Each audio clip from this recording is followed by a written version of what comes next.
ሕግ ሲሰበክ የሚሆነው ነገር ይሄ አትንካ፣ አትቅመስ፣ ይሄን አታድርግ፣ እንዲህ አታድርግ ነው። ሕግ ይሄ ነው በቃ።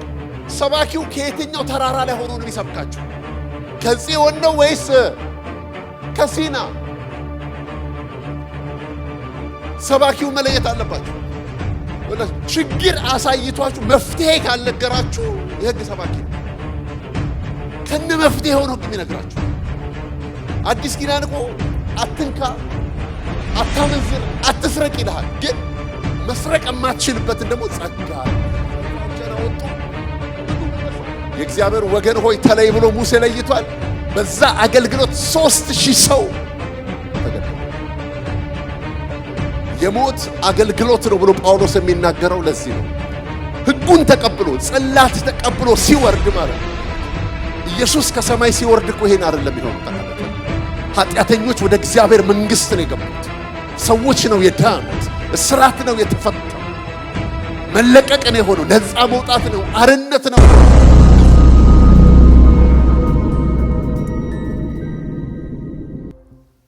ይህ 6ኛ ሳምንታችን ነው። ሕግና ጸጋ በሚል ርዕስ እየተማርን ነው ያለነው። እግዚአብሔር የተባረከ ይሁን። የዛሬው ርዕሳችን 2ኛ ቆሮንቶስ ምዕራፍ 3 ላይ ባለው ሐሳብ ይሆናል። የአዲስ ኪዳን አገልጋይ በሚል እሱን ሐሳብ ደግሞ ዛሬ እንካፈላለን። 2ኛ ቆሮንቶስ ምዕራፍ 3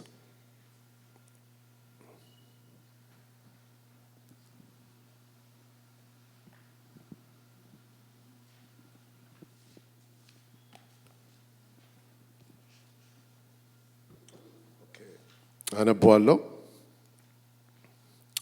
እንደገና ራሳችንን ልናመሰግን እንጀምራለንን? ወይስ እንደ ሌሎች የማመስገኛ መልእክት ወደ እናንተ ወይስ ከናንተ ያስፈልገን ይሆን? ሰዎች ሁሉ የሚያውቁት የሚያነቡት በልባችን የተጻፈ መልእክታችን እናንተ ናችሁ። እናንተም በሕያው እግዚአብሔር መንፈስ እንጂ በቀለም አይደለም፣ ሥጋ በሆነ በልብ ጽላት እንጂ በድንጋይ ጽላት ያልተጻፈ በእኛም የተገለገለ የክርስቶስ መልእክት እንደሆናችሁ የተገለጠ ነው። በክርስቶስ በኩል ወደ እግዚአብሔር ያለን እምነት በክርስቶስ በኩል ወደ እግዚአብሔር እንዲህ ያለ እምነት አለን። ብቃታችን ከእግዚአብሔር ነው እንጂ በገዛ እጃችን እንደሚሆን እንኳን ልናስብ ራሳችን የበቃን አይደለንም። እርሱም ደግሞ በመንፈስ እንጂ በፊደል ለማይሆን ለአዲስ ኪዳን አገልጋዮች እንሆን ዘንድ አበቃን። ፊደል ይገላል፣ መንፈስ ግን ሕይወትን ይሰጣል። ዳሩ ግን የእስራኤል ልጆች ስለዚያ ስለተሻረው ስለ ፊቱ ክብር የሙሴን ፊት ትኩር ብለው መመልከት እስኪሳናቸው ድረስ ያ በፊደላት በድንጋዮች ላይ የተቀረጸ የሞት አገልግሎት በክብር ከሆነ የመንፈስ አገልግሎት እንዴት በክብር አይሆንም? የኩነኔ አገልግሎት ክብር ከሆነ ይልቅ የጽድቅ አገልግሎት በክብር አብዝቶ ይበልጣልና፣ ያ የከበረ እንኳን እጅግ በሚበልጠው ክብር ምክንያት በዚያ ነገር ክብሩን አጥቷልና። ያ ይሻር የነበረው በክብር ከሆነ ጸንቶ የሚኖረውማ እጅግ ይልቅ በክብር ሆኗልና። እንግዲህ እንዲህ ያለ ተስፋ እጅግ ካለን ገልጠን እንናገራለን። በዚያም ይሻር የነበረውን መጨረሻ ትኩር ብለው የእስራኤል ልጆች እንዳይመለከቱ በፊቱ መጋረጃ እንዳደረገ እንደ ሙሴ አይደለንም። ነገር ግን ሐሳባቸው ደነዘዘ። ብሉይ ኪዳን ሲነበብ ያ መጋረጃ ሳይወሰድ እስከ ዛሬ ድረስ ይኖራል፣ በክርስቶስ ብቻ የተሻረ ነውና። ነገር ግን እስከ ዛሬ ድረስ የሙሴ መጽሐፍት በተነበቡ ጊዜ ሁሉ ያ መጋረጃ በልባቸው ይኖራል። ወደ ጌታ ዘወር ባለ ጊዜ ሁሉ መጋረጃው ይወሰዳል። ጌታ ግን መንፈስ ነው። የጌታ መንፈስ ባለበት በዚያ አርነት አለ። እኛም ሁላችን በመጋረጃ በማይከደን ፊት የጌታን ክብር እንደ መስታወት እያብለጨለጭን መንፈስ ከሚሆን ጌታ እንደሚደረግ ያን መልክ እንመስል ዘንድ ከክብር ወደ ክብር እንለወጣለን። ክብር ለእግዚአብሔር ይሁን። ይሄ እንግዲህ 6ኛ ሳምንታችን ነው። ብዙ ነገሮችን አይተን መተናል። ላስት ዊክ ፓስተር እንዳለው የትንሣኤው ትሩፋቶች በሚል ሐሳብ ተመልክተናል። እንግዲህ ዩቲዩብ ውስጥ ወይንም ፌስቡክ ውስጥ ገብታችሁ የቀሩትን መልእክቶች መከታተል ትችላላችሁ። ይሄ በጣም አስደናቂ ሐሳብ ያለበት መጽሐፍ ነውና ይሄንን ወደ መጽሐፉ ከመግባቴ በፊት በብሉይ ኪዳንና በአዲስ ኪዳን መካከል መሰረታዊ የሆኑ ልዩነቶች አሉ። አንዱ ምንድነው? አገልጋዩም መስዋዕቱም መስዋዕት አቅራቢውም ነቀፋ ነበረባቸው። በብሉይ ኪዳን አገልጋዩም መስዋዕቱም መስዋዕት አቅራቢውም ሊያቀርብ የመጣውም የሚቀርበውም መስዋዕት እንደገናም ደግሞ የሚያገለግለውም አገልጋይ ነቀፋ እንደነበረባቸው እንመለከታለን። ድካም እንደነበረባቸው እንመለከታለን። ለዚህ ነው በዕብራውያን 10:1 ላይ እግዚአብሔር ቃል ሲናገር ስለዚህ በዓመቱ ዘወትር ያለማቋረጥ የሚቀርበው ተደጋጋሚ መስዋዕት ለአምልኮ የሚቀርቡትን ሰዎች ፍጹም ሊያደርጋቸው አልቻለም ይላል። ኤቭሪ ይር የሚቀርብ መስዋዕት ነው፣ ግን ለአምልኮ የሚቀርቡትን ሊያመልኩ የሚመጡትን ሰዎች ካመለኩ በኋላ ንጹህ አያደርጋቸውም፣ ብቁ አያደርጋቸውም ብሎ ይናገራል። እንደገና ደግሞ ዕብራውያን 7:28 ላይ ሕጉ ድካም ያላቸውን ሰዎች ሊቀ ካህናት አድርጎ ይሾማል ይላል። ይገርማል። ማንን ነው የሚሾመው? አገልጋዩ ራሱ ደግሞ ምን አይደለም፣ ፐርፌክት አይደለም። ሕጉ ድካም ያለባቸውን ሰዎች ሊቀ ካህናት አድርጎ ያቆማል ብሎ ይናገራል። እንደገና በሶስተኛ ደረጃ ዕብራውያን 10:4 ላይ ሄደን ስንሄድ የኮርማና የፍየሎች ደም ኃጢአት እንዲያስወግድ የማይቻል ነው ይላል። መስዋዕቱ ራሱ ኃጢአትን ማስወገድ አይችልም። የሚያመልከውንም ደግሞ በህሊናው ንጹህ ሊሆን አይችልም። አያችሁ፣ ሰው በክርስቶስ ኢየሱስ ደም ከታጠበ በኋላ መጀመሪያ የሚሰማው ነገር ቢኖር ምንድን ነው? እንደ ነጻ፣ እንደ ተቀደሰ፣ ኃጢአቱን እንደ ተወ ተሸክሞት አይሄድም። ለምን? መጽሐፍ ሲናገር የልጁ የኢየሱስ ክርስቶስ ደም ከኃጢአት ሁሉ ምን ያደርጋል? ያነጻል። ክብር ለእግዚአብሔር ይሁን። ስለዚህ እዚህ ቦታ ላይ ሶስቱም መስዋዕት አቅራቢውም አገልጋዩም መስዋዕቱም ሶስቱም ነቀፋ ነበረባቸው። አሁን ሐዋርያው ጳውሎስ ለቆሮንቶስ መልእክት እዛ ቆሮንቶስ ውስጥ ኦፍ ኮርስ ሊጋሊዝም የሚያስተምሩ ሕግን የሚያጠብቁ ሰዎች በቆሮንቶስም ቤተክርስቲያን ውስጥ ስለነበሩ ያንንም ምክንያት አድርጎ ሊሆን ይችላል በዚች ቤተክርስቲያን ውስጥ ይህንን መልእክት ሲያመጣ እንመለከታለን። የሚገርም ነው ማለት ሕጉን የገለጠበት መንገድ በጣም የሚገርም ነው። ሲጀምር ግን እንደዚህ ብሎ ነው የሚጀምረው፣ የአዲስ ኪዳን አገልጋዮች እንሆን ዘንድ አበቃን ይላል። ኧረ አሜን! አበቃን ብሎ ነው የሚጀምረው። ርዕሴም የአዲስ ኪዳን አገልጋይ። ራሳችንን እንደዚህ መቁጠር አለብን። ምንድነኝ? የአዲስ ኪዳን አገልጋይ ነኝ። እግዚአብሔር የተባረከ ይሁን። ሌላው ብሉይ ኪዳንና አዲስ ኪዳንን የሚለየው መሰረታዊው ነገር ብሉይ ኪዳን ሰው ወደ እግዚአብሔር ለመድረስ የእግዚአብሔርን ጽድቅ ለማግኘት ወደ እግዚአብሔር መንግስት ለመግባት ጥረት ያደረገበት ኪዳን። አዲስ ኪዳን ግን እግዚአብሔር ወደ ሰው ዓለም የመጣበት ወደ ሰው ህይወት የመጣበት ኃጢአተኛውን ፈልጎ የመጣበት ኪዳን ነው አዲስ ኪዳን። እግዚአብሔር የተባረከ ይሁን። ስለዚህ ሲጀምር ምን አለ? በክርስቶስ በኩል ቁጥር 3 ላይ በክርስቶስ በኩል ወደ እግዚአብሔር እንዲህ ያለ እምነት አለን ካለ በኋላ ብቃታችን ከእግዚአብሔር ነው እንጂ በገዛ እጃችን አንዳች እንኳን ልናስብ የበቃን አይደለንም ይላል። እግዚአብሔር ይባረክ። ትንታኔ የማያስፈልገው ቁልጭ ብሎ የተቀመጠ ቃል ነው። ብቃታችን የአዲስ ኪዳን አገልጋይ ብቃቱ ማን ነው? እግዚአብሔር። በቅተን አይደለም የምናገለግለው፣ ብቃታችን ራሱ እግዚአብሔር ነው። አበቃን ነው እንጂ የሚለው በቃን አይልም። ስለ በቃን አናገለግለውም፣ ስላበቃን ግን እናገለግለዋለን። ምክንያቱም የአዲስ ኪዳን ውስጥ ያሉ አገልጋዮች ቢጠየቁ ህይወታቸው ቢፈተሽ በእግዚአብሔር ፊት ቆመው ማገልገል የሚችል ማንነት የላቸው። በተለይኛ ደግሞ አሕዛቦች ነን። በኪዳን ያለው ህዝብ እንኳን በብሉይ ኪዳን የነበረው ህዝብ እንኳን በዛ ዘመን የነበረው ሊቀ ካህን እንኳን በእግዚአብሔር ፊት የመቆም ብቃት አልነበረውም፣ እርግጠኛ አልነበረም። እዚህ ጋር የሚነግረን አበቃን ብሎ ይናገራል። እንዴት ነው ያበቃን? ጸጋውን፣ ቅባቱን፣ ኃይሉን፣ መንፈሱን ሰጥቶ ብቁ አደረገን። ክብር ለእግዚአብሔር ይሁን። ለዚህ ነው መጽሐፍ ሲናገር የሚያገለግል ቢኖር ይላል እግዚአብሔር በሚሰጠኝ ጸጋ አገለግላለሁ ይበል። በማ በጸጋው እግዚአብሔር በሚሰጠኝ ኃይል ነው እማገለግለው ብሎ ይበል። ስለዚህ በሰው ጥረት፣ በሰው ዕውቀት፣ በሰው ብቃት አዲስ ኪዳን አይገለገልም። የሰው ጥረት፣ የሰው አቅም፣ የሰው ማንነት የሚያስፈልገው በብሉይ ኪዳን ነው። እግዚአብሔር የጠየቀው ያንን ነው።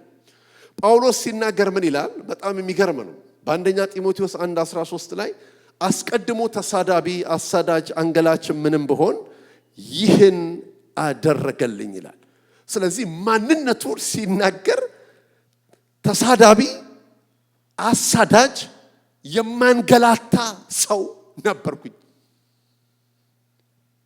አሁን ይሄንን ሰው ወስዶ እንዴት እንዳደረገው እናንተ ተመልከቱ። እሱ ብቻ አይደለም፣ ቀናኢ ሆኖ እስጢፋኖስ በሚገደልበት ጊዜ ሐዋርያው ጳውሎስ ልብስ ጠባቂ እንደነበር መጽሐፍ ቅዱስ ይናገራል። ልብስ ጠባቂ ነበር። ነፍሰ ገዳይ ወይንም ተባባሪ የነበረ ሰው ነው። ይሄንን ሰው ነው ወስዶ የክብር ዕቃ መጠቀሚያ ያደረገው፣ የክብር ዕቃ ያደረገው፣ ዓለምን እንዲነካ ያደረገው። ክብር ለእግዚአብሔር ይሁን። ይሄ ገብቶታል ጳውሎስ ገብቶታል። ስለገባው ብዙ ቦታዎች ላይ ስለራሱ ሲናገር እኔ ብቁ አይደለሁም ይላል። እንደውም ሐዋርያት አንደኛ ቆሮንቶስ 15:9 ላይ ከሐዋርያት ሁሉ የማንስ ነኝ ይላል።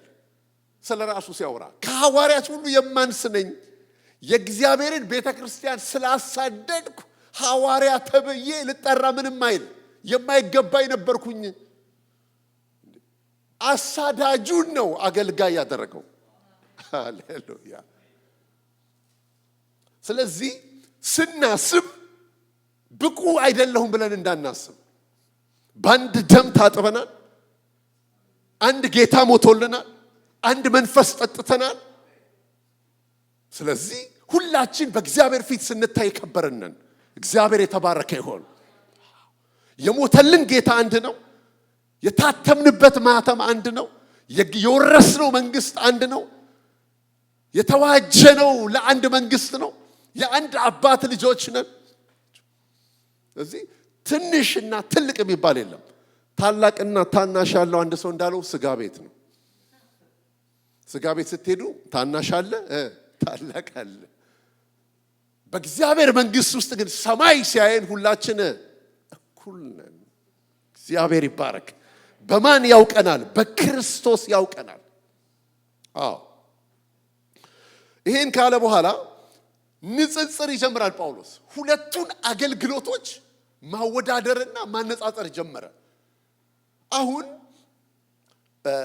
አዋቂ ነው ጳውሎስ ታውቃላችሁ። በገማልያል እግር ስር የተማረ ስለ ሕግ ጠንቅቆ የሚያውቅ ሕግ ማለት ምን እንደሆነ ሊነግራችሁ የሚችል ቀናኢ የሆነ ስለ ሕግ በደንብ የገባው ሰው ነው ይሄንን የሚነግረን። ሲጀምር ምን ይላል? በመንፈስ እንጂ በፊደል ለማይሆን፣ እስቲ በመንፈስ እንጂ በሉ፣ በፊደል ለማይሆን ለአዲስ ኪዳን አገልጋዮች እንሆን ዘንድ አበቃን። ፊደል ይገላል፣ መንፈስ ግን ሕይወትን ይሰጣል። የሚለን ምንድነው? የፊደል አገልግሎት አለ፣ የመንፈስ አገልግሎት አለ ነው የሚለን።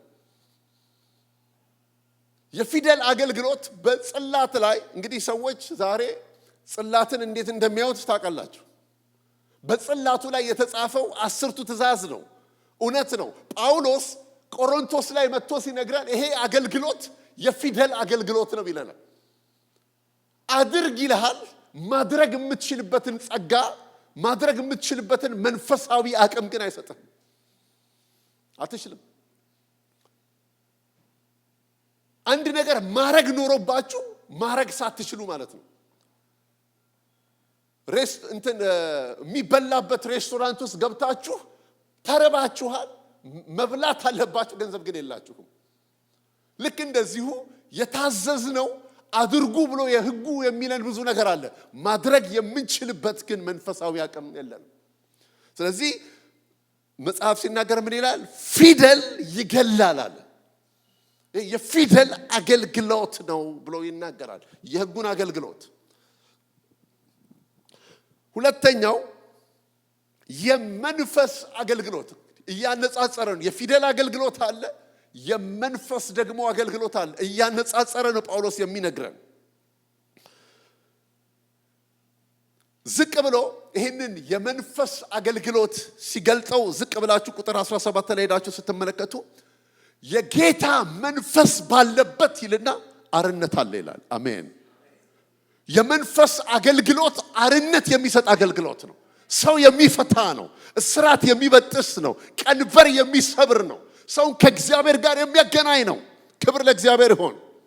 የመንፈስ አገልግሎት ሰውን ከሞት ወደ ሕይወት የሚያወጣ፣ ሰውን ከእግዚአብሔር ጋር የሚያስታርቅ፣ ከዲያብሎስ እስራት ነፃ የሚያወጣ፣ በልጅነት ክብር እንድንገለጥ የሚያደርገን፣ ኢየሱስን እንድንመስል የሚያደርገን። ለምን? መንፈስ ከሚሆን ጌታ እንደሚደረግ ያን መልክ እንመስል ዘንድ ይላል። ማንን? ኢየሱስን። ከክብር ወደ ክብር እንለወጣለን። ስለዚህ ይሄ የክብር የመንፈስ አገልግሎት ኢየሱስን እንድትመስሉ የሚያደርጋችሁ አገልግሎት ነው። የመንፈስ አገልግሎት አርነት አለው። ሕጉ ችግር ነው የሚያሳያችሁ፣ ሌላ ነገር የለውም። ሕጉ መስተዋት ነው።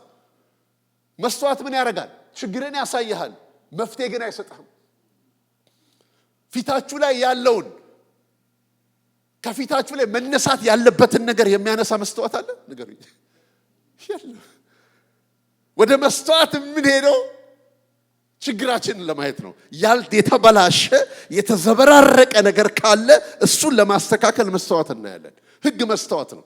ኃጢአተኛ እንደሆንክ፣ አቅም እንደሌለህ፣ ችግር እንዳለብህ ያሳይሃል፣ መፍትሄ ግን አይነግርህም። እሱ የፊደል አገልግሎት ነው አለ ጳውሎስ። የመንፈስ አገልግሎት ግን አርነት የሚያወጣ አገልግሎት፣ ሰው ወደ እግዚአብሔር መንግስት እንዲመጣ የሚያደርግ አገልግሎት ነው። ሃሌሉያ። እሱን ይለዋል። ዝቅ ብሎ ቁጥር 9 ላይ ደግሞ ምን ይላል? የኩነኔ አገልግሎት ነው ይለዋል። እኔ አይደለም ጳውሎስ ነው ያለው። ቁጥር 9 ላይ ምን ይላል? የኩነኔ አገልግሎት ክብር ከሆነ ይህ የጽድቅ አገልግሎት በክብር እንዴት ይበልጣል ይላል። ኩነኔ የለባቸው። there is no condemnation። ክብር ለእግዚአብሔር ይሁን። በክርስቶስ ላሉት አሁን ኩነኔ የለባቸውም ብሎ ይናገራል። እያነጻጸረ ነው። የፊደል አገልግሎት አለ፣ የመንፈስ አገልግሎት አለ። ከዛ በኋላ መጣና ደግሞ የኩነኔ አገልግሎት አለና የጽድቅ ደግሞ አገልግሎት አለ። ኧረ አሜን። የጽድቅ አገልግሎት ማገልገል የሚችለው መጀመሪያ የጽድቅን አገልግሎት የጸደቀ ሰው ነው። ጻድቅ ማለት በእግዚአብሔር ፊት ምን ያገኘ? ተቀባይነትን ያገኘ፣ እግዚአብሔር የተቀበለው፣ በእግዚአብሔር ፊት ሞገስ ያገኘ የጸደቀ ሰው እሱ ነው መጽሐፍ ሲናገር። የጽድቅ አገልግሎት ጽድቅንና ጸጋን በነፃ ያገኘ ሰው ማለት ነው። የጽድቅን አገልግሎት ስለ አገልግሎቱ ከመምጣት በፊት ጻድቅ የሚለውን ላሳያችሁ ስለፈለኩ ነው። ሮሜ 5:17 ላይ የእግዚአብሔር ቃል ሲናገር ምን ይላል?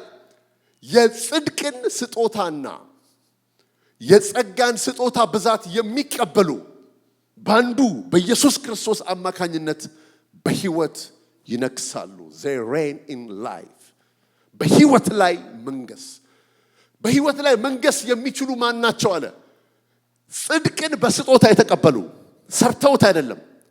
ጽድቅን እኛ የምናውቀው በስራ ነው አይደል? የጸደቀ ሰው ነው የጽድቅ ስራ የሚኖረው እንጂ ያልጸደቀ ሰው የጽድቅ ስራ ሊኖረው አይችልም። ጽድቅን በስጦታ የተቀበሉ አንድ፣ እንደገና ደግሞ ጸጋን በስጦታ የተቀበሉ እነርሱ ባንዱ በኢየሱስ ክርስቶስ አማካኝነት በሕይወት ምን ያደርጋሉ አለ? ይነግሳሉ አለ። እግዚአብሔር የተባረከ ይሁን። ኢየሱስ ክርስቶስ ጽድቃቸው ሆነላቸው ማለት ነው። እርሱ አይደል የሚለው መጽሐፍ ቅዱስ 2 ቆሮንቶስ 5:1 ላይ እኛ በእርሱ ሆነን አይደለ? እኛ በእርሱ ሆነን የእግዚአብሔር ጽድቅ እንሆን ዘንድ ኃጢአት ያላወቀን እርሱ ስለኛ ኃጢአት አደረገው። እኛ በክርስቶስ ሆነን አያችሁ፣ መስቀል ላይ የተከናወነው ነገር ምንድነው? ሰብስቲቲዩት ነው የተደረገው። እርግማናችንን ወሰደና ጽድቁን ሰጠን። ሞታችንን ሞተና ሕይወትን ሰጠን። አያችሁ? በሽታችንን ወሰደና ፈውስን ሰጠን። ሞታችንን ሞተና ሕይወትን ሰጠን። እርግማናችንን ወሰደና ጽድቁን ሰጠን። እኛ በእርሱ ሆነን ነው የሚለው የእግዚአብሔር ጽድቅ እንሆን ዘንድ ኃጢአት ያላወቀን እርሱ ስለኛ ኃጢአት አደረገው ይላል። ክብር ሁሉ ለእግዚአብሔር ይሁን። የጽድቅ አገልግሎት እሱን ካለ በኋላ ከዛ በኋላ ቁጥር 7 ላይ ምን ብሎ ይናገራል? የሞት ደግሞ አገልግሎት ብሎ ይናገራል።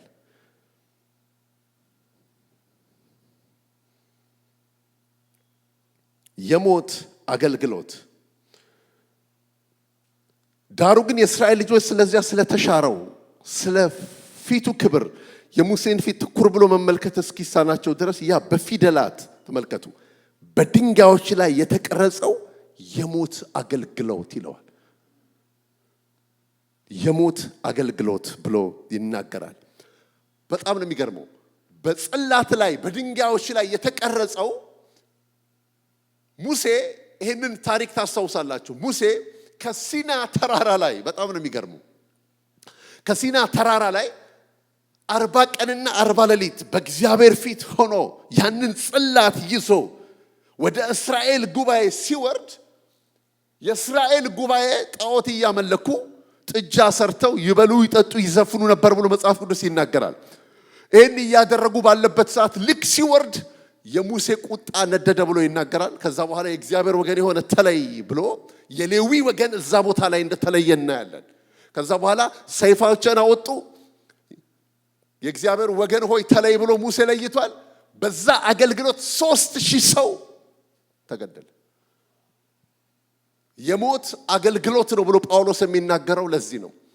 ሕጉን ተቀብሎ ጽላት ተቀብሎ ሲወርድ ማለት ነው። አያችሁ ኢየሱስ ከሰማይ ሲወርድ እኮ ይሄን አይደለም የሚሆነው። ታውቃላችሁ ኃጢአተኞች ወደ እግዚአብሔር መንግስት ነው የገቡት። ሰዎች ነው የዳኑት። እስራት ነው የተፈታው። መለቀቅ ነው የሆነው። ነፃ መውጣት ነው፣ አርነት ነው የሆነው። እዚህ ቦታ ላይ ግን 3000 ሰዎች ይላል በአንድ ጊዜ አለቁ ይላል። ሐዋርያት ሥራ ምዕራፍ 2 ላይ ትዝ ይላችኋል። የእግዚአብሔር መንፈስ በወረደ ጊዜ በደቀ መዛሙርቱ ላይ ጴጥሮስ ወጥቶ ወንጌልን ለሕዝቡ ሲናገር 3000 ሰው ወደ እግዚአብሔር መንግስት ተጨመረ ይላል። ክብር ለእግዚአብሔር ሆነ። ሃሌሉያ። ይሄኛው አገልግሎት ይኮንናችኋል፣ ይሄኛው አገልግሎት ደግሞ ያድናችኋል። 3000 ሰው ወደ እግዚአብሔር መንግስት ተጨመረ ይላል። ኢማጂን ጽላት ተቀብሎ ከእግዚአብሔር ዘንድ ይዞ መጥቶ ሀፈን ያደረገው ነገር ግን የተከናወነው ነገር ስታዩ 3000 ሰው እንደሞተ እናያለን። ለዚህ ነው ጳውሎስ የሞት አገልግሎት ይለዋል።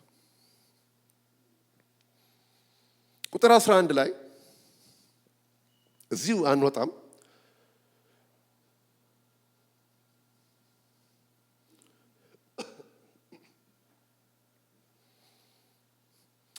ያ ይሻር የነበረው በክብር ከሆነ ይላል። ምን ይል የነበረው? ይሻር የነበረው ይሄ አገልግሎት ተሽሯል እያለ ነው ጳውሎስ የሚነግረን። ተሽሯል እያለ ነው የሚነግረን። ይሄ አገልግሎት ምን ብሏል? ተሽሯል። ዕብራውያን 6:6 ላይ እንደዚህ የሚል ቃል ታገኛላችሁ። አሁን ግን በሚሻል ተስፋ ቃል፣ እስቲ በሚሻል ተስፋ ቃል በሉ። እንደገና በሚሻል ኪዳን በሉ እስቲ። የሚሻል አገልግሎት አግኝቷል። እግዚአብሔር የተባረከ ይሁን። ያ ይሻር የነበረው በክብር ከሆነ ኖ፣ አሁን ግን በሚሻል ተስፋ ቃል ላይ በተመሰረተ በሚሻል ተስፋ ቃል ላይ የተመሰረተ ነው። ሁለተኛ በሚሻል ኪዳን በተሻለ ኪዳን ላይ የተመሰረተ ነው። መካከለኛ እንደሚሆን በዚህ ልክ የሚሻል አገልግሎት አግኝቷል ብሎ ይናገራል። ሃሌሉያ። ስለዚህ አሁን የምናርደው እንስሳ የለንም። ኦሬዲ የታረደ እንስሳ አለ። በየዓመቱ ወደ ቤተ መቅደስ እየሄድን መስዋዕት ማቅረብ የለብንም። በዘላለም መንፈስ የቀረበ መስዋዕት አለ። ስለዚህ ጳውሎስ ሲናገር ምን ይላል? የሚሻር አገልግሎት ነው ብሎ ሲናገር እናየዋለን።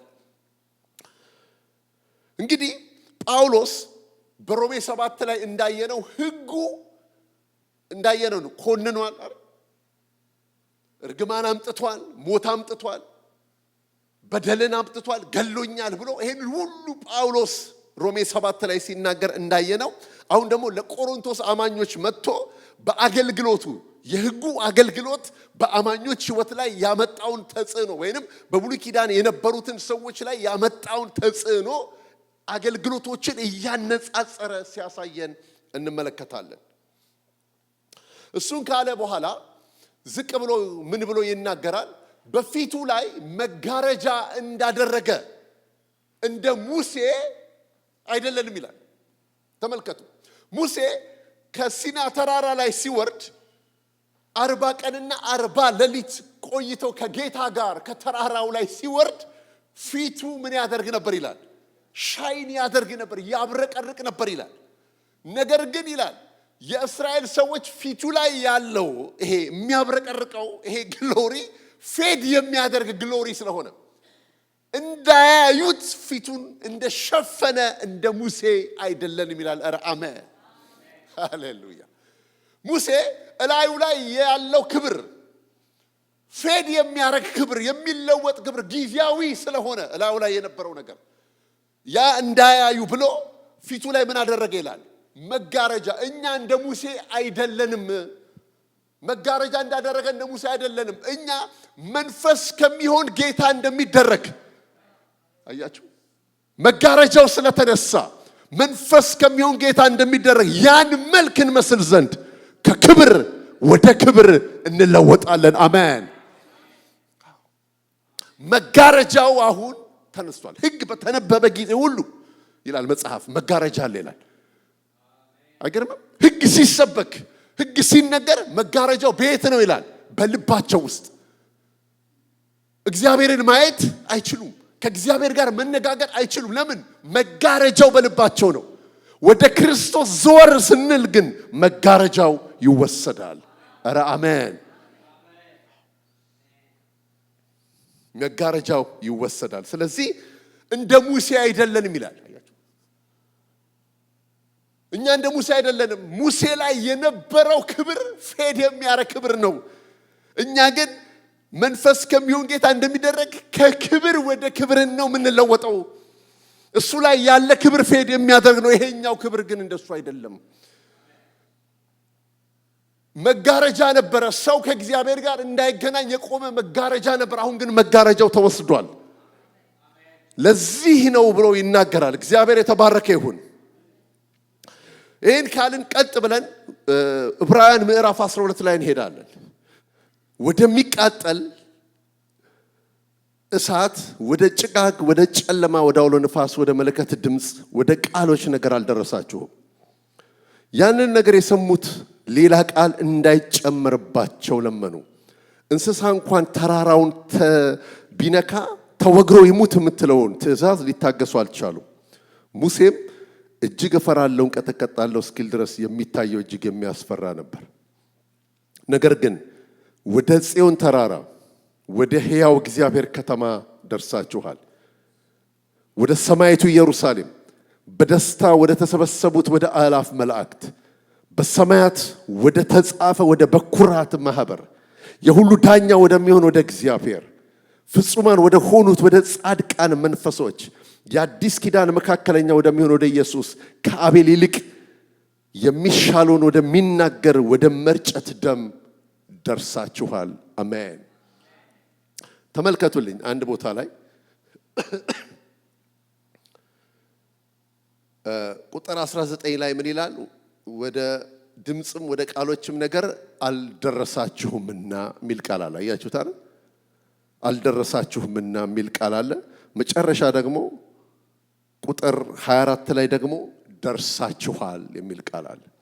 አልደረሳችሁም ያለበት ቦታ አለ፣ ደርሳችኋል ብሎ የሚለው አለ። ኦኬ። እዚህ ላይ የዕብራውያን ጸሐፊ ሊያሳየን የፈለገው ሁለት ተራሮችን ነው። ሁለት ተራራ፣ አንዱ ተራራ የሲና ተራራ ተብሎ የሚታወቀው አሁን ሙሴ ጽላት የተቀበለበትን ሊገባን በሚችል መንገድ ነው። እነዚህ ሰዎች እዚህ ቦታ ላይ ይሄንን ቃል ሲጽፉልን ልንረዳው አንደርስታንድ እናደርገው በምንችለው መንገድ ነው።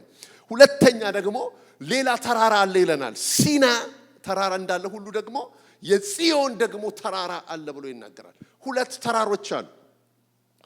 አንደኛው ተራራ ሪፕሬዘንት የሚያደርገው የሚወክለው ሕግን ሲሆን አንደኛው ደግሞ የሚወክለው ጸጋ ነው። ይህንን ነው መጽሐፍ ቅዱስ የሚናገረው። የሲና ተራራ ላይ የሆነው ነገር ምንድን ነው? እግዚአብሔር እንደዚህ አላቸው፣ ተቀደሱ አላቸው። ተቀደሱ ወደ ተራራው ማንም ሰው እንዳይጠጋ እንዳይመጣ አለ። ምክንያቱም እግዚአብሔር በተራራው ላይ ምን ይላል? ይገለጣል። ስለሚገለጥ ማንም ሰው ወደዚህ ተራራ እንዳይወጣ፣ እንደውም ሰው ብቻ አይደለም እንስሳ እንኳን ይህንን ተራራ ቢነካ ተወግሮ ምን ይበል? ይሙት የሚል ሕግ ከሲና ወጥቷል። ይሄ ከሆነ በኋላ ይታጠቡ፣ ልብሳቸውን ይጠቡ፣ ይቅረቡ። አሁን የሚያሳየን ነገር ቢኖር ምንድን ነው? ሰው ወደ እግዚአብሔር ቅድስና ውስጥ ከእግዚአብሔር ጋር ህብረት ለማድረግ ሲመጣ ምን መደረግ አለበት? መታጠብ አለበት፣ መቀደስ አለበት። ይህንን ሁሉ ነገር አድርጎ ህጉ የሚነግረን ነገር ምንድን ነው? በራሳችን ጥረት በራሳችን አቅም ወደ እግዚአብሔር ህልውናና መገኘት ውስጥ መግባት ትችላላችሁ ነው። ስለዚህ ልክ ሊትራሊ የሲና ተራራ ይጨስ ነበር ይላል። እግዚአብሔር በተራራ ላይ ወርዶ ስለነበር ተራራው ይጨሳል። በሚጨስ ጊዜ ምንድነው የሆነው? እስራኤላውያን ምን አሉ? እባክህ አሉት፣ ሙሴ ይናገረን። እግዚአብሔር ምን አይበለን? አይናገረን። የእግዚአብሔር ድምፅ በጣም የሚያስፈራ ነበር። ጭጋግ፣ ጨለማ፣ አውሎ ነፋስ፣ መለከት ቃሎችም አልደረሳቸውም ይላል። እንደዚህ ከዚህ በፊት እነዚህን ትንታኔዎች ሁሉ ተናግሬያለሁ። ስፍራው የሚያስፈራ ነበር። ተራራው ላይ እግዚአብሔር ወርዶ ስለነበረ ጨለማ ነበረ፣ ጭጋግ ነበረ፣ አውሎ ነፋስ ነበር፣ የመለከት ድምፅ ነበረ። ስለዚህ ሰዎች ፈሩ። እሱ ብቻ አይደለም፣ ካህኑ ራሱ ሙሴ ምን አለ? እፈራለሁ እንቀጠቀጣለሁ እስኪል ድረስ የሚታየው የሚያስፈራ ነበር ይላል። አስገራሚ ነው። ሙሴ ራሱ ካህኑ ሙሴ እግዚአብሔር አገልጋይ እስራኤልን ከግብፅ ይዞ የወጣ ከ2 ሚሊዮን ሕዝብ በላይ ቀይ ባህርን ለመሻገር ምክንያት የሆነ ይሄ የተጠራው ሰው ፈራሏል። የሚታየው ነገር አስፈራኝ ብሎ ሲናገር እናያለን። እናንተ ግን እዚህ አልደረሳችሁም ነው የሚለው። ሕግ ሲሰበክ የሚሆነው ነገር ይሄ ነው። አትንካ፣ አትቅመስ፣ ይሄን አታድርግ፣ እንዲህ አታድርግ ነው የሚለው። ሕግ ይሄ ነው በቃ። ሰባኪው ከየትኛው ተራራ ላይ ሆኖ ነው የሚሰብካችሁ? ከጽዮን ነው ወይስ ከሲና? ሰባኪው መለየት አለባችሁ። ችግር አሳይቷችሁ መፍትሄ ካልነገራችሁ የሕግ ሰባኪ ነው። ከነ መፍትሄ ሆኖ ሕግ የሚነግራችሁ። አዲስ ኪዳን እኮ አትንካ፣ አታመንዝር፣ አትስረቅ ይልሃል። ግን መስረቅ የማትችልበትን ደግሞ ጸጋ አለ ይልሃል። ሕጉ ግን እንደሱ አይደለም የሚለው። ኮንደም ነው የሚያደርጋችሁ። የሚያስፈራ ነው። እግዚአብሔር ሲባል ስለ እግዚአብሔር ያለን ፒክቸር ፍርሃት ብቻ ነው። እግዚአብሔርን መፍራት እንጂ መውደድ የሚባለው ኮንተንት የለውም። እግዚአብሔር እኮ አባታችን ነው አይደል? አባ አባ ብለን የምንጮህበት የልጅነትን መንፈስ ሰጠን ይላል። እናንተ ክፉዎች ስትሆኑ ለልጆቻችሁ መልካም ነገር ማድረግ ካወቃችሁ የሰማዩ አባታችሁማ እንዴት አስገራሚ። ስለዚህ ከየትኛው ተራራ ላይ ቆሞ እንደሚያወራ ሰውየውን ይዩት እንግዲህ። ሲና ላይ ነው ቆሞ የሚያወራው ወይንስ ጽዮን ላይ ነው? ጽዮን የኢየሩሳሌም ቤተክርስቲያን የሰማይቷ ኢየሩሳሌም ምሳሌ ነች። ስለ ጽዮን ሲናገር ምን ይላል? ነገር ግን ወደ ጽዮን ተራራ ወደ ሕያው እግዚአብሔር ከተማ ወደ ሰማይቱ ኢየሩሳሌም በደስታ ወደ ተሰበሰቡት ወደ አእላፍ መላእክት በሰማይ ወደ ተጻፉት ወደ በኩራት ማህበር የሁሉ ዳኛ ወደሚሆን ወደ እግዚአብሔር ኧረ አሜን ወደ ጻድቃን መንፈሶች እነዚህን አስተምረዋለሁ ከዚህ በፊት የአዲስ ኪዳን መካከለኛ ወደሚሆን ወደ ኢየሱስ ከአቤል ደም ይልቅ የሚሻለውን ወደሚናገር ወደ መርጨት ደም ደርሳችኋል ይላል። ክብር ለእግዚአብሔር ይሁን። ዋው! ጽዮን የእግዚአብሔር ተራራ ነው። ጽዮን የእግዚአብሔር ተራራ ነው። ተመልከቱ እንግዲህ የጻድቃን መንፈስ የበኩራት ማህበር የሁሉ ዳኛ የሚሆን እግዚአብሔር አእላፍ መላእክት ወዳሉበት ነው የደረስነው እንጂ ወደ ሕጉ ወደ ሲና አልደረሳችሁም ይለናል። አያችሁ? ለምንድን ነው ይሄንን መናገር ያስፈልገኝ? ሰው በአዲስ ኪዳን ውስጥ ሆኖ በሕግ ሊኖር ይችላል፣ በኩነኔ ሊኖር ይችላል፣ በእስራት ሊኖር ይችላል። ስለ እግዚአብሔር ያለው ፒክቸር የተበላሸ ሊሆን ይችላል። እሱ እኮ ደግ ነው፣ እጅግ የሚምር ነው፣ የሚራራ ነው። ኧረ አሜን። ጌታዬ እንደሱ ነው። ከወደቁበት ያነሳኝ ጌታ እማቀው ይሄ ጌታ ነው። የተሸከመኝ ጌታ ነው። ስሙኝ፣ አገልግሎትን ሳስብ እንደዚህ ነው የማስበው። አገልግሎትን ሳስብ አንድ ሰው ወድቆ ብታገኙት ምንድን ነው የምታደርጉት? ኢየሱስ ክርስቶስ ሰውየውን ቢያገኘው ኢየሱስ ምንድን ነው የሚያደርገው ብላችሁ አስቡ አይደል? ሉሊትን ወድቃ ባገኛት ምንድን ነው ማረጋት ብዬ ሳስብ ኢየሱስ ምንድን ነው የሚያረጋት? ጌታ ቢሆን ምንድን ነው የሚያደርገው? ይሄ ነው አገልግሎት። ሌላ አይደለም። የሱ ልብ ካለን የሱ መንፈስ ከተካፈለን የሱ ልጆች ከሆነን የአዲስ ኪዳን አገልጋይ ከሆነን እንደዚህ ነው የምናገለግለው። ኢየሱስ ቢሆንስ እኮ ነው አይደል እንዴ? ኢየሱስ ክርስቶስ እኮ ሲናገር እዛ በወንጌላት አንድ የሚገርም ነገር ተናግሯል። አንድ ሰው አገኙትና ወንበዴዎች ደበደቡት ይላል። ደብድበው ጥለውት ሄዱ ይላል።